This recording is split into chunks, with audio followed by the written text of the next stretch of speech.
our guest today. And, when you think about specifically Philadelphia, and we're going to talk about the Philly special today, an acclaimed 30 for 30 series, the Philly special. And I'm with an Emmy award winning director, Shannon Furman. Shannon, thanks for stopping by. And, as born and raised in Pittsburgh, even though I'm now in Cleveland, you're laughing at that one. Philadelphia and Pittsburgh, not so, but what an opportunity. Talk about how this project started. Yeah, we do a 30 for 30 for ESPN every year. So I mean, I work out of NFL Films. You have pitch meetings, you talk about different ideas.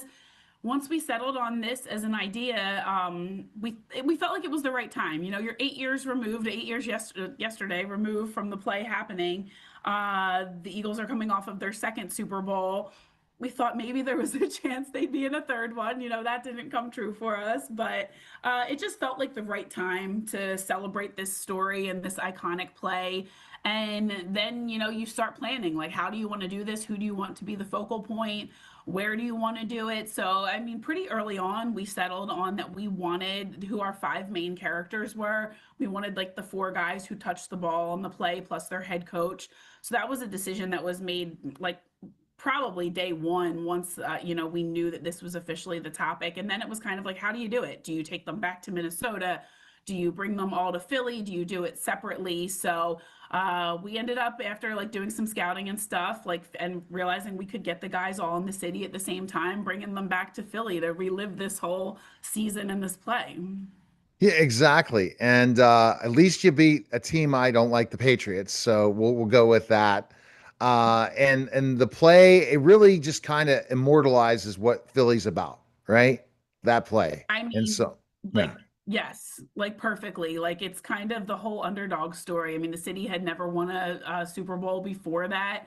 And just how improbable even this Super Bowl run was. It's kind of like the perfect, like how Philly was meant to win it finally was like the real life Rocky story this was. So if you would have scripted this, you wouldn't have believed it. So it kind of had to be real life to even make it kind of come into fruition. And it turned the Philadelphia Eagles franchise into a totally different franchise of winners after that. That's crazy Yeah. how one game and then they become really a competitor, the Yeah. Eagles, and winning Super Bowls. So go figure. Yeah, it's fun for those of us who waited a really long time for this. So talk about how this process, once you do these, how do you lay out getting specifically the characters you said that you're going to interview, but how do you look at the look and feel of this to make it really that city and really tell that story so people in the Philadelphia Eagle fans want to see this all over the world? Yeah, I mean, we're lucky that NFL Films is based in the suburbs of Philadelphia, so we're right in South Jersey. Oh, So we did a lot of scouting leading into this, kind of a lot of trips over into the city.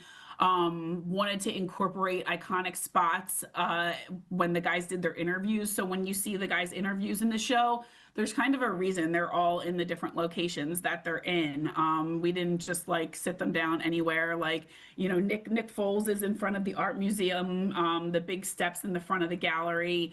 Doug Peterson's at the Franklin Institute, one of our famous museums, and he's got Ben Franklin over him, kind of the leader of the team. Corey Clement, we put him in front of the bridge because he's the New Jersey kid that kind of, so just to kind of symbolize the transition from New Jersey over to Philadelphia. So a lot of thought was put into that. We knew we wanted to take them back to places that were special to them through the season, and even like figuring out the means of transportation. Like, it was started with, we were going to be in a big Eagles RV driving the streets of Philadelphia, and then we were like, that's kind of impersonal. Like, so when we were out on a scout, we saw a trolley driving down the street, and we were like, that could work. Like, that would be cool. So then they could interact with fans and stuff. And it all kind of worked out perfectly. But we are lucky in the fact that our location is close to the city, because we did a lot of research and a lot of scouting kind of leading into this to figure out the perfect location and way to kind of execute this whole film. absolutely. And to execute it to that level, you said NFL Films, and what do you see as this is a stamp on this. This has really worked out for you when you're putting together a documentary. Because I love sports documentaries, they're the best thing ever. And it's kind of, even if you don't like the team, you enjoy watching it because you enjoy seeing the whole storylines and how you find other storylines in between in that process. It's such storytelling. But how do you know you've told the right story? I mean, you kind of after you watch it the first I mean we watched this so many times. Like it goes through so many passes and so many different eyeballs watch it and stuff. So um I think it was really cool to see our boss's reaction the first time that they saw a cut of it, and like they're not Eagles fans. Like our NFL Films is such a melting pot. Like people come from all over the place and all different like areas, colleges, things like that. There are a lot of Eagles fans, but I would say none of our bosses in particular are really Eagles fans. And when they watched it, like they all loved it instantly. So that was kind of cool to see that reaction. And I think that's the thing about like Eagles fans aren't necessarily, as you know, like beloved. We get a bad reputation at times. So I think this film, though, like I think a Steelers fan could love this film, like, or at least understand it. Like, understand it's a fun watch. It's just kind of like helps you understand maybe the craziness that is Eagles fans, like where it's coming from, where that passion kind of comes out of. So I hope that other fan bases enjoy watching this, like if not as much, close to as much as the Eagles fans do. So you had your certain characters, but did you interview other people as well in this film? We did. The five guys are our main characters, but we wanted like the city of Philadelphia and the fan base to be characters too. So we selected people from like different neighborhoods around the city or like famous businesses that like iconic places that people in Philly go to a lot. So there's a lot you'll see like we call them fans, but some of them are recognizable, especially for people from the area, and what it meant to them winning the play and how they all diagram out the play, talk about their emotions.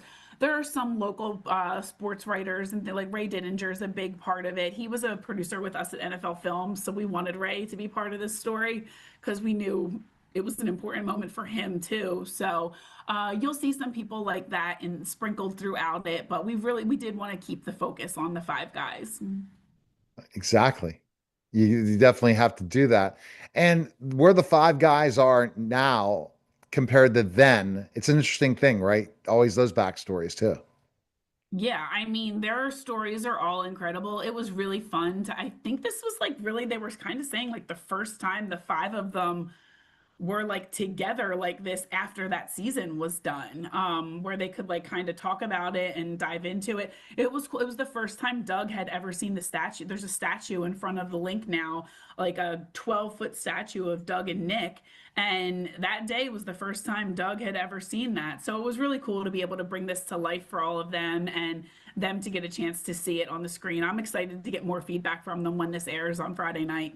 Oh yeah, so you hit it right there. Friday night, 9 p.m. Eastern. Got to tune it in on ESPN, in the ESPN app as well. Definitely check it out. We really appreciate it. And people can follow you and check you out. Is there a place for people to check you out as well? Yeah, I mean, my handle on Instagram and X is FurmBiz, FURMBIZ, and most of the shows I do are on ESPN, Netflix, and HBO. All right, we appreciate it. And thanks again. Thanks for having me. All right, take care. You're listening and watching The Neil Haley Show, and we'll be back in just a moment. All right, we're clear. Thank you.